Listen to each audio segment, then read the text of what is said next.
Tayo ng malachaw pan na fried rice. Ito ang ating mga ingredients.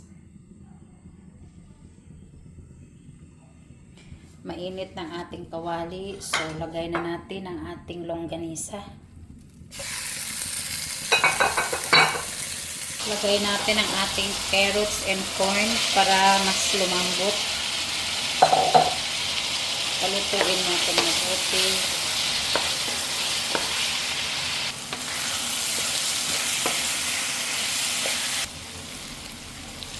May eggs din tayo pang toppings. Aside muna natin, lagay natin ang ating bawang. Igisa natin ang ating bawang hanggang mag-brown. Pag mag-brown ang ating bawang, pwede na natin ilagay yung part ng Baguio Pitsay na matigas bago ang kanin. Hindi tayo gumamit ng mantika dyan guys. Yung galing mismo yan sa longganisa. Lagay na natin ang ating gulay. Halo-haloin natin guys. Yan, gulay, nilagay ko na para maluto siya bago ang kanin. Lagay na natin ang ating kanin guys. Yan, halo-haloin natin. Napakadami nito guys. Lagay tayo ng seasoning guys. Napaka-colorful guys ng ating malachaw pan na fried rice. Lagay tayo ng salt and pepper. Konti lang guys, baka maanghang. Lagay pa natin ang ating gulay. Yan guys, toppings natin.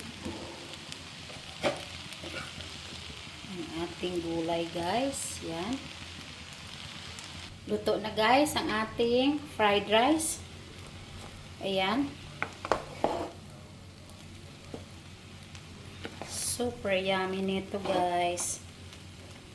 Yan guys, so pwede natin ilagay ang ating toppings na itlog. Yan guys.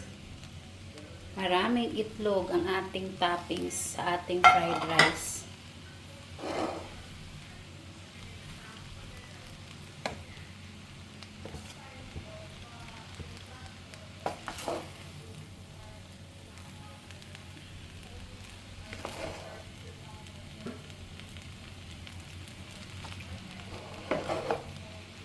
Sobrang colorful. May kulang lang tayo ng ibang ingredients guys, pero pwede na to. Green onions lang na wala ako. So pwede na yan guys, nating pagtsatsagaan. So ito na guys ang ating dinner. Kain na po tayo. Okay na to guys. Luto.